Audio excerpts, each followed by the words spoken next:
Documento, página 180 marco 13. Um acordo com o demônio. Título, fazia apenas 3 dias que minha mãe tinha ido embora quando Zifan tentou me estuprar. Seu apartamento tinha 2 quartos de dormir, separados por um corredor. Eu estava dormindo sozinha no quarto em frente ao de Zifan Gyeongsun quando ele se arrastou para minha cama, no escuro. A álcool e ele se arrastou para minha cama, no escuro. Ele cheirava a álcool e quando me agarrou senti suas mãos ásperas. Fiquei tão chocada que comecei a chutá-lo e a lutar para me livrar dele. Silêncio. Me livrar dele. Silêncio. Ele sussurrou. Você vai acordá-la. Se não me largar, eu vou gritar. Eu disse. Ele me deixou sozinho. Se não me largar, eu vou gritar. Eu disse. Relutante. Ele me deixou sozinha e voltou para sua namorada, adormecida. Alguns dias depois, ele tentou de novo. Dessa vez tinha feito Yang-sun beber bastante álcool até cair bêbada e então veio para o meu quarto no meio da noite. Mas uma vez eu lutei com ele chutando, gritando e mordendo. Pensei que o único modo de me salvar seria agir como uma louca. Fui tão selvagem que ele percebeu que teria de me ferir gravemente ou até me matar para terminar o que tinha começado. Mas então eu não teria valor algum. Por isso desistiu. Página 181 marco muito bem, ele disse. Mas você não vai poder mais ficar nesta casa. Vou vender você para um agricultor. Tudo bem, eu disse. Então me venda. Alguns dias depois, o homem que tinha comprado e vendido minha mãe voltou para me levar. Ongvei não era seu verdadeiro nome, mas ele mentia. Sobretudo, disse-me que tinha 26 anos, mas na realidade tinha 32. Não sabia qual era de fato minha idade, porque o atravessador gordo Zifan disse que eu tinha 16 anos. Ninguém falava a verdade. Eu estava tentando aprender chinês, mas entendia muito pouco. E Ongvei só podia se comunicar comigo por gestos. Ele me levou a um restaurante chinês para o desjejum antes de nossa longa viagem. Mas eu estava tão aterrorizada que minhas mãos tremiam. Todo atravessador que eu tinha encontrado na China tinha tentado me estuprar, e eu supunha que com este não seria diferente. Ongvei continuou gesticulando para que eu comesse, mas não consegui. Magra e desnutrida, eu comesse, mas não consegui. Embora eu estivesse magra e desnutrida, não tinha mais apetite. Um dos motivos pelos magra e desnutrida não tinha mais apetite. Comida foi um dos motivos pelos quais eu fui para a China, e agora eu ficava enjoada só de pensar nela. Tomamos uma série de ônibus em direção à região em que Ongvei morava, que se estendia desde a antiga cidade de Shaoyang até o agitado porto de Jinzhou. Os ônibus faziam paradas frequentes, e em uma delas um vendedor entrou para vender. Ongvei comprou um para mim. Vendedor entrou para vender sorvete aos passageiros. Ongvei comprou um para mim. Fazia muito tempo que eu estava sem comer, e de repente meu apetite voltou. Não pude acreditar que uma coisa pudesse ser tão. Página 182 marco deliciosa. Comi tudo e continuei na minha imaginação. Quando acabou. Naquela noite, ficamos em uma hospedaria, no pequena cidade nos arredores de Jinzhou. Quando chegamos, no fim da tarde, eu estava transtornada demais para comer qualquer coisa. Então, Ongvei me levou a uma mercearia para comprar alguns suprimentos. Entendi que ele queria que eu pegasse os artigos que precisasse, mas eu nunca tinha visto itens tão luxuosos, e assim tentei lhe dizer que não precisava de nada. Ele então tomou a iniciativa e escolheu coisas para mim, uma elegante escova de dentes, sabonete e uma bela toalha com bordados. Pele estava áspera uma bela toalha com bordados. Ele percebera que minha pele estava áspera devido à desnutrição e ao vento frio e seco que soprava na Coreia do Norte durante os invernos, e por isso comprou uma loção hidratante. Essas coisas eram tão boas que comecei a relaxar. Pensei que, talvez, no final das contas, ele não fosse tão imiá. Quando chegamos na hospedaria, ele me mostrou um tipo de telefone celular que eu nunca tinha visto antes. Não servia apenas para falar, mas também tocava música e tinha uma câmera para tirar fotos. Ongvei estava me mostrando como ele podia passar vídeos. Quando de repente minha mãe apareceu na tela, acenando e dizendo alô. Fiquei tão excitada que não conseguia acreditar. Arrancando-a das mãos. Eu gritei para o telefone. Arrancando-a das mãos dele, pensei que ela estava falando comigo, e tentava responder. Ongvei faz-se chocado. Ele não tinha ideia de que a mulher que acabara de vender era minha mãe. Assim como fez. Página 183 marco comigo, ele tinha exibido o telefone a ela e gravado um vídeo para mostrar como funcionava. Quando me dei conta de que minha mãe não estava falando comigo pelo telefone, meu coração bateu. Mas foi tão bom ver seu rosto, e pensei que isso queria dizer que em breve a veria pessoalmente. Mais tarde, naquela noite, Ongvei me contou por gestos que ele era meu marido e assim eu tinha de dormir com ele. E então tentou me estuprar. Mais uma vez eu lutei, chutando e mordendo e gritando como uma doida. Fiz tanto barulho que parecia estar havendo um assassinato em nosso quarto. Estou certa disso.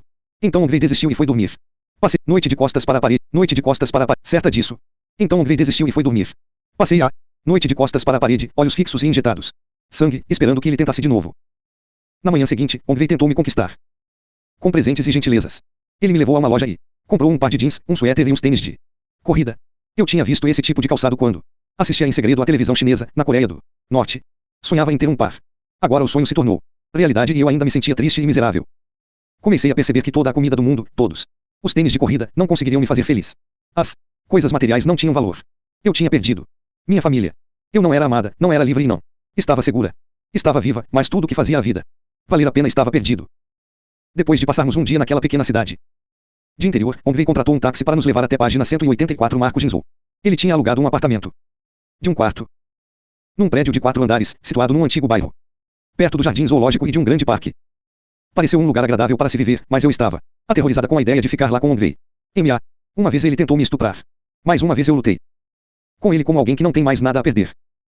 Como se houvesse um demônio dentro de mim. Eu estava com tanto medo e tanta fúria que mesmo se ele me tocasse sem querer enquanto eu dormia, eu começava a gritar e a chorar tanto que não conseguia parar. Eu quase desmaiava, e acho que isso realmente o assustava.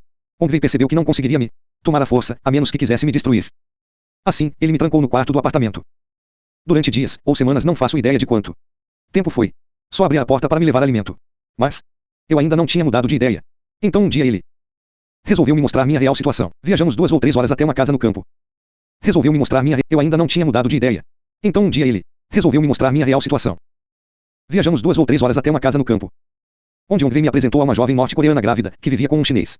Omvei a fez traduzir, só para ter certeza de que eu entenderia. Se eu me recusasse a dormir com ele, ele ia me vender a um agricultor. Ele queria que eu entendesse que estava me oferecendo uma alternativa muito melhor. Que ele me venda, eu disse à garota. Omvei balançou a cabeça, sem poder acreditar. Deixou-me sozinha com ela para reconsiderar. Ela me disse que Omvei esperava obter um alto preço por mim porque eu era virgem e, obviamente, muito jovem. Página 184 marco mim porque eu era virgem e, obviamente, muito jovem. Página 185 marco pensei que poderia confiar nessa garota porque eram ambas norte-coreanas, e ela teria pena de mim. Você me resgataria? Eu lhe perguntei. Você pode me ajudar a fugir para eu encontrar minha mãe? Ela contou a seu marido, e eles concordaram. Fizemos um plano. Quando Omvei não estava prestando atenção, eu me esgueirei pela porta traseira, pulei uma cerca e corri para uma casa velha e quase em ruínas na floresta. A sogra chinesa da garota logo se juntou a mim. Poucas horas depois, chegou um homem numa motocicleta para me levar a uma casa no meio das montanhas, que pertencia a um de seus familiares. Quando cheguei lá, percebi que havia sido enganada. A garota norte-coreana e seu marido tinham me roubado de Omvei e agora tentariam eles mesmos me vender. Eles foram me visitar nas montanhas com outro atravessador, e a garota me disse, se você concordar em dormir com este homem, ele vai encontrar para você um marido rico e jovem numa cidade grande. Você não terá de se casar com um agricultor. Continuei recusando. Disse que eu morreria antes de deixar que isso acontecesse. A garota norte-coreana passou mais ou menos uma semana me visitando, enquanto tentava me convencer a ser vendida. Tive um bom tempo para praticar meu chinês nesse período, e eu aprendia muito rápido. Enquanto isso, Omvei tinha convocado alguns de seus amigos gangsters para ajudá-lo a me encontrar. Eles varreram a região com suas motocicletas, procurando casas e cabanas que pudessem ser meu esconderijo. O casal que me roubou disse a Omvei que eu tinha fugido, mas ele não acreditou. Tentou ameaçar. Página 186 marco-los para que me trouxessem de volta, mas eles ficar firmes em sua história. O chinês que me levou até ofereceu para ajudar nas buscas. Usando suas conexões no mundo do tráfico, Omvei descobriu mais tarde onde eu estava escondida. Ele propôs ao casal um acordo: se não cooperassem, ele os denunciaria à polícia e a garota seria enviada de volta à Coreia do Norte. Mas se me devolvessem incólume, ele pagaria para me recomprar deles. Eles aceitaram o trato. Assim, Omvei me comprou pela segunda vez. Nunca soube qual foi o valor exato, mas sei que foi muito mais do que pagou para me comprar Desifang. Quando apareceu outro homem de motocicleta em meu esconderijo na montanha, pensei que finalmente estava sendo resgatada. Em vez disso, ele me levou até a cidade, onde Omvei esperava com um grupo de homens mal encarados. Você está bem? Perguntou Omvei. Eles machucaram você? Balancei a cabeça acenando que não. Agora eu já entendia melhor o que ele dizia, mas não queria falar com ele. Normalmente, quando noivas escravas norte-coreanas fogem de seus agentes, elas são brutalmente espancadas ou até mesmo mortas. Mas Omvei não quis fazer isso. Ele parecia estar tão feliz por me ter de volta que pagou um grande jantar no restaurante para todos os gangsters que o tinham ajudado na busca. Tomamos um ônibus de volta para Jinzhou naquela noite.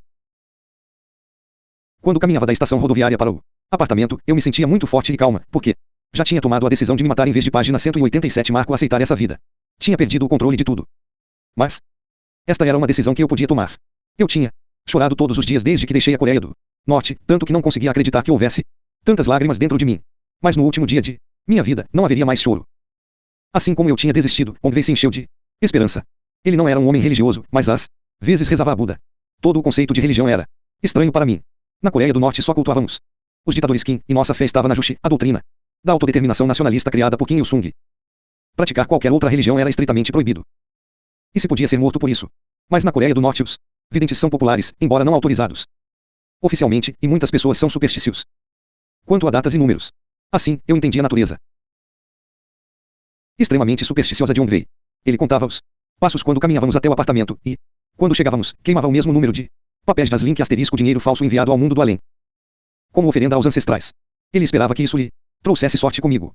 Mas não funcionou. Mais uma vez tentou me estuprar.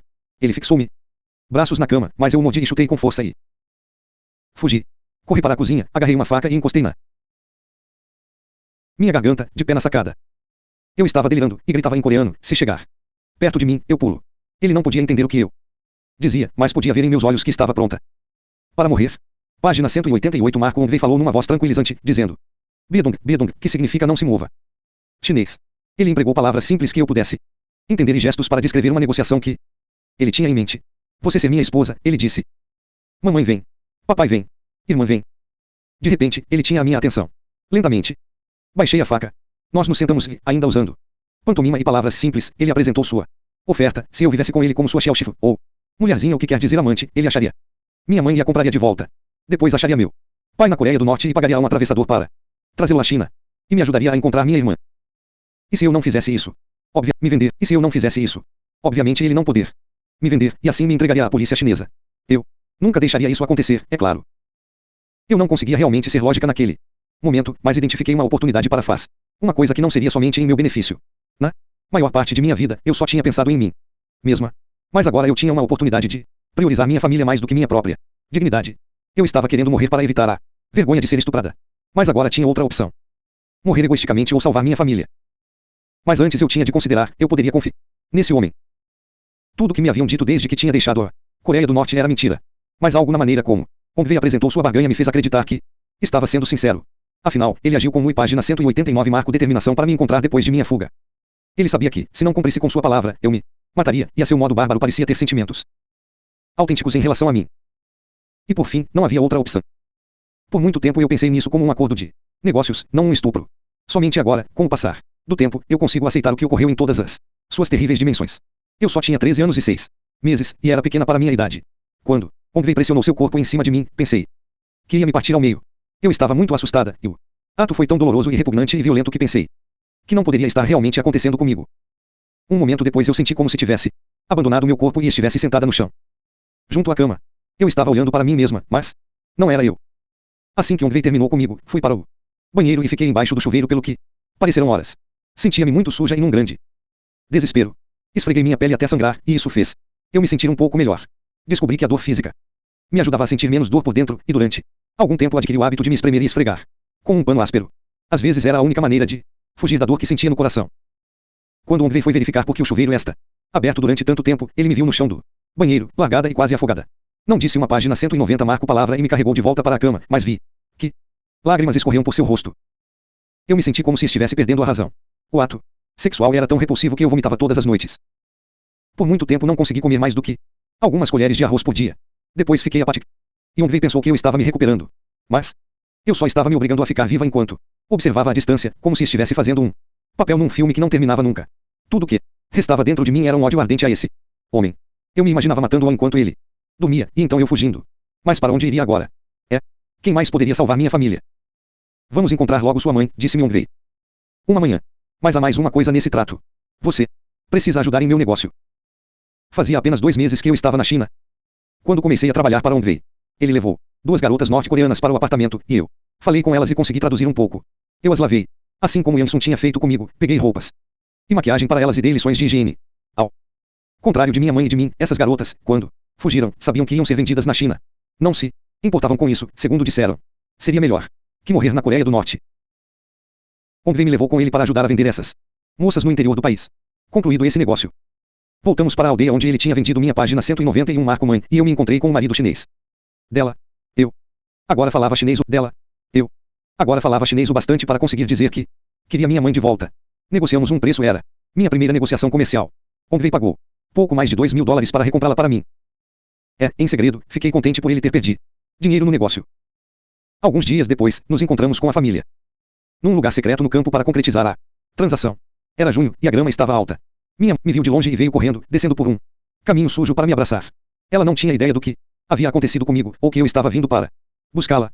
Ela conseguiu ligar para o atravessador gordo Zifang, em Chachun, uma vez, mas tudo que ele lhe disse foi que eu tinha ido embora. Estávamos tão felizes de nos ver que não conseguíamos parar de chorar de alegria. Foi a primeira vez que sorri, ou até mesmo que senti estar viva, em muitas semanas. Num gesto com o qual não estávamos mais habituadas, minha mãe me carregou nas costas, como quando eu era uma criancinha. Deixe-me ver como minha cachorrinha cresceu. Enquanto eu não estava, ela disse. Mas eu não era mais um filhote. Depois ela me disse que quase não reconheceu com minha maquiagem e roupas novas. Eu tampouco me reconhecia. Não tinha mais o aspecto de uma criança, e tudo que era infantil em mim desaparecera. Era como se o sangue tivesse secado em minhas veias e eu tivesse me tornado outra pessoa. Não sentia piedade de ninguém, nem das garotas que tinha página 192 Marco ajudado a vender, nem de mim mesma. Meu propósito agora é página 191 Marco sentia piedade de ninguém, nem das garotas que tinha página 192 Marco ajudado a vender, nem de mim mesma. Meu único propósito agora era reunir minha família novamente. Nenhuma palavra sobre minha irmã. Onde contou que tinha perguntado a outros atravessadores se sabiam o que havia acontecido com ela, mas não obteve resposta. Foi desapontador, mas eu ainda tinha esperança de que conseguiríamos usar a rede de operações dele para encontrá-la. E de que logo veríamos meu pai novamente. Minha mãe deixou aquela fazenda terrível sem olhar para trás. Nós três voltamos juntos para Jinzhou. Eu ainda odiava Onvei, mas aprendi a viver com ele. No início, às vezes ele era muito duro comigo, mas com o tempo abrandou, e creio que passou a me respeitar, a confiar em mim e, a seu modo, a me ama. Sua vida nunca tinha sido fácil. Onvei nasceu numa fazenda a oeste de Shaoyang, uma antiga cidade com templos budistas, parques, arranha-céus e gangues de rua. Quando tinha 12 ou 13 anos, foi para a cidade e se aliou a uma gangue que controlava uma rede de clubes de karaoke. E não eram do tipo de bares agradáveis nos quais os clientes cantam juntos, desses que podem ser encontrados em Seul e outras cidades. Eram lugares em que as mulheres proviam entretenimento para além de servir bebidas. Onvei nunca tivera uma educação melhor, mas sabia ler e escrever e era muito esperto. Aos 15 anos, era o chefe de sua gangue, com seu próprio império de karaoke. Usava suas conexões para participar em muitos negócios diferentes, como restaurantes e projetos imobiliários. Uns 2 anos antes de eu fugir da Coreia do página 193 Marco Norte, ele tinha entrado no ramo do tráfico humano. Algum tempo, era onde estava o dinheiro grande. Em Shaoyang, Onvei tinha uma mulher chinesa e 2 filhos, um menino e uma menina. A filha, Eus. Mais tarde, era apenas 1 ano mais nova que eu. Depois que Onvei trouxe minha mãe de volta, ela contou a ele minha verdadeira idade, 13 anos, e não 16. Eu nunca pensei em lhe dizer minha idade, porque não acreditava que fosse fazer diferença, mas ele pareceu ficar chocado. Eu nunca teria dormido com ela se soubesse que era tão jovem, ele disse. Não sei se era verdade, mas depois disso ele começou a me tratar com um pouco mais de gentileza, e quase comecei a ver nele um ser humano. Mas ainda esperava que ele cumprisse todas as suas promessas, inclusive a de resgatar meu pai da Coreia do Norte. Onvei tinha contatos em Shanghai, inclusive algumas mulheres cujo negócio era mobilizar mensageiros que iam e vinham cruzando a fronteira. Eram contratados para transferir dinheiro para norte-coreanos cujos parentes fora do país queriam ajudá-los. Também contrabandeavam telefones celulares chineses para que famílias separadas pudessem se manter em contato. Isso era muito perigoso, mas podia ser arranjado se fosse pago o preço certo. Em agosto, Onvei contratou uma dessas agentes para encontrar meu pai. Link asterisco o termo se refere à imagem de deidade chinesa, ou o que fosse representativo dela. Curiosamente, a etimologia remete à palavra Deus, página 194 Marco em português, como se sabe. Os portugueses estiveram presentes na China, especialmente em Macau. 15 de agosto é um grande dia de festa na Coreia do Norte, porque se comemora o dia em que o Japão se rendeu, em 1945. Nesse dia, em 2007, nossa agente finalmente localizou meu pai em seu velho apartamento na periferia de Yesan. Ele não tinha telefone próprio, e seria perigoso tentar contatá-lo de alguma outra maneira. Assim, a mulher que tínhamos contratado lhe entregou um celular chinês. Ele estava debruçado na sacada, olhando para o rio Yalu, quando eu liguei na hora combinada. Abuji. É Yomi. Uma e eu estamos bem. Como você está? Houve um silêncio no outro lado da linha. Ele não conseguia acreditar que estivesse ouvindo minha voz. Após 5 longos meses. Estou indo bem, filhinha, disse ele por fim. Estou feliz de ouvir sua voz. Onde você está? Não, muito tempo para falar. Feliz de ouvir sua voz. Onde você está? Não tínhamos muito tempo para falar, pois a polícia está sempre tentando captar chamadas ilegais. Só consegui dizer a ele que estávamos na China e que minha mãe e eu estávamos seguras. Ainda não tínhamos encontrado mas ainda estávamos procurando. Página 196 Marco sinto tanta falta de você, pai, eu disse. Vou para a China. Página 195 Marco mas ainda estávamos procurando. Página 196 Marco sinto tanta falta de você, pai, eu disse. Vou trazê-lo para a China. Vamos pagar a um atravessador para trazer você para nós. Por favor, não se preocupe comigo, ele disse. Apenas venha, pai, eu disse. Cuidarei de tudo. Eu lhe disse que poderíamos procurar. Apenas venha, pai, eu disse. Cuidarei de tudo. Eu lhe disse que poderíamos procurar por juntos. Quando ele chegasse. Está bem, disse ele. Eu irei. Ele tinha chorado a noite inteira depois que a gente o deixou. Meu pai procurou por nós durante muito tempo após nossa fuga. Ele voltou ao endereço que eu me tinha deixado para mim e soube que a mulher que nos havia traficado chamava-se Joy. Quando ele exigiu que ela lhe contasse o que tinha acontecido com sua mulher e suas filhas, ela admitiu que tinha enviado a mim e minha mãe para a China. Mas Yoai alegou que nada sabia quanto a Yumi. Meu pai não fazia ideia do que havia acontecido conosco depois de cruzarmos a fronteira. Tudo que Yoai contou foi que tínhamos ido a um lugar onde havia comida para nós. Só restava esperar que o contatássemos. Depois que fomos embora, seu irmão e nosso ex-vizinho arranjaram uma mulher para viver com ele, cozinhar e fazer a limpeza. Todos achavam que minha mãe nunca mais ia voltar. Ele nos disse que não conseguia dormir, nem parar de chorar. Enquanto isso, muita gente que nos conhecia pensava que era meu pai quem tinha nos enviado para a China. Afinal, ele era um homem inteligente, como Ita. Conexões. Como poderia ignorar para onde tínhamos ido? Página 197 marco as adolescentes que dividiam o apartamento conosco. Estavam convencidas de que meu pai poderia ajudá-las a ir para a China. Eram muito pobres e estavam desesperadas. Ele lhes disse que não tinha como ajudá-las, mas elas continuaram a implorar, dizendo que não conseguiriam mais viver na Coreia do Norte. Finalmente, ele concordou em ajudá-las a fugir, com a condição de que contassem à mãe antes de partir. Ele lhes deu o endereço de Iwai e as garotas foram embora por intermédio dela, sem contar à mãe que ela nunca ia permitir que fossem. Quando ela descobriu que as filhas tinham ido embora, culpou M. Pai. Depois ele contou à minha mãe que Iwai tinha dado 100 ienes a ele, cerca de $13 em dinheiro chinês, por ter enviado as garotas. Ele disse que se sentiu mal com isso, pelo sofrimento que tinha causado à mãe. Mas não sabia que tinham sido vendidas como noivas, ou que era isso que tinha acontecido comigo e com minha mãe. Ele só pensava que alguns chineses ricos estavam pagando para adotar norte-coreanos. Levou mais de 6 semanas a preparação de uma fuga bem-sucedida para meu pai. Eu sabia que ele ainda estava muito doente, embora presumisse que só estava trabalhando duro demais e não se alimentando bastante. Quando falei com ele de novo, disse que ia alimentá-lo e fazer com que ficasse saudável mais uma vez na China. Sim, claro, ele disse. Sempre foi muito otimista e nunca reclamou de suas dores. Mas eu ouvia fraqueza em sua voz. Não havia tempo a perder. Página 198 marco eu já estava gostando de nosso pequeno apartamento e das cercanias de Jinzhou, onde podia aproveitar o parque e o mercado. Mas logo mudaríamos de novo. Havia uma loja de flores na rua principal, em frente nosso prédio, e ela me fascinava, porque nunca tinha visto uma antes. Na Coreia do Norte, se quiser flor, você sai e pega algumas. Mas na China havia lojas inteiras repletas de belas flores. Eu às vezes entrava loja só para sentir aquela doce e temperada fragrância. Embora nunca comprasse nada, a senhora que era a dona da loja já me reconhecia. Logo estava sorrindo e acenando cada vez que me via. Isso me deixava nervosa, pois eu sabia que se alguém descobrisse que eu era uma norte-coreana em situação ilegal, a polícia iria nos procurar. Quando contei a Ong quais eram minhas preocupações, ele empacotou tudo e mudamos do apartamento no dia seguinte. Provavelmente teríamos de mudar logo, de qualquer maneira, porque era arriscado ficar num mesmo lugar por muito tempo. O apartamento seguinte era um grande estúdio com cozinha e banheiro, em outra região da cidade. Às vezes, chegávamos a ter 9 mulheres dormindo no chão, à espera de serem vendidas. Enquanto minha mãe cuidava do apartamento, Ong me enviava para fazer seus negócios, assim como zifanguzava Yang-sun. Era eu quem corria todos os riscos, viajando pela zona rural com refugiados ilegais. Eu tinha de fingir ser muito mais velha, porque mulheres não iam obedecer a uma menina de 13 anos. Meu trabalho era traduzir para elas, comprar bilhetes ou alugar táxis para levá-las de volta a Ong e persuadi-las a cooperar se quisessem ficar na China. Quando página 199 marco encontrávamos potenciais maridos, eu dizia aos homens que essas mulheres aprenderiam chinês, como eu tinha aprendido, e seriam suas fiéis esposas. Eu dizia mulheres que esses homens eram amáveis e ricos, e assim elas iam poder enviar algum dinheiro a seus familiares. Eu tentava fazer com que tudo fosse o mais fácil possível para as mulheres que vendia, mas às vezes não conseguia. Os atravessadores eram estupradores e gangsters, e muitas das mulheres sofreram terrivelmente. Uma jovem, com cerca de 25 anos, tinha pulado de uma ponte no rio gelado durante sua fuga. Quando chegou em Chachun, não podia mais movimentar a parte de baixo do corpo. Ela me contou que Zifanga estuprou assim mesmo. Ong ainda conseguiu vendê-la para um agricultor. Foi horrível. Infelizmente, havia muitos casos como o dela, alguns ainda piores. Sinto-me mal quando penso no que eu e tantas garotas tivemos de fazer para sobreviver na China. Gostaria que nada disso tivesse acontecido e que nunca mais tivesse de falar sobre isso. Mas quero que todos saibam a chocante verdade sobre o tráfico de seres humanos. Se o governo chinês desse um fim à sua impiedosa política, enviar refugiados de volta para a Coreia do Norte, os atravessadores perderiam todo o seu poder de explorar e escravizar essas mulheres. Mas é claro que se a Coreia do Norte não fosse um inferno sobre a terra, essas mulheres não precisariam fugir, para começar, como noivas para homens chineses, mas às vezes as mulheres pediam que as vendesse para a prostituição, pois assim poderiam ganhar dinheiro e enviar para suas famílias. Quando cheguei à China, não tinha ideia do que fosse uma prostituta. Então, um dia Ong me levou com ele numa viagem a um libidinoso porto chamado Uludao, onde muitos sul-coreanos e outros turistas iam atrás de sexo barato. Ele estava deixando uma mulher num bordel lá e precisava de mim como intérprete. O bordel em Uludao era dirigido por uma mulher chinesa de meia idade, que saiu de sua rotina para ser gentil comigo. Ela me mostrou a bela escrivaninha em seu escritório e me levou num passeio pelos corredores, nos quais se alinhavam minúsculos quartos encortinados, cujo tamanho só permitiria uma pequena cama em forma de tablado.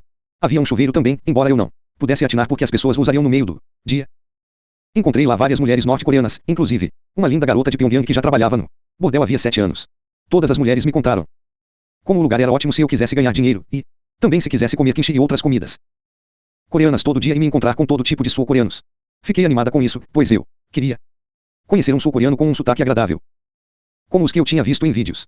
As garotas faziam com que isso parecesse ser muito bom, e a madame me ofereceu um lugar ali com ela.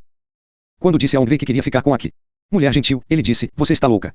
Nem pense página 201 Marco em trabalhar num lugar como este. Não, eu quero que você me venda para ela. Eu disse. Foi quando ele me esbofeteou no rosto. Você não entende nada do que eu lhe digo. Ele disse.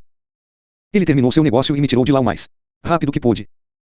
Fiz várias viagens de volta ao Ludal nos meses seguintes, e percebi em que me teria metido se tivesse ficado lá. Os clientes pagavam $5 para dormir com as mulheres, e elas podiam ficar com $1. Um bordel era na verdade um excelente percentual, e era por isso que as mulheres queriam trabalhar lá. Mas teriam de fazer sexo com até 12 homens por dia. Alguns deles agricultores tão imundos que não conseguiriam se livrar de seu cheiro depois.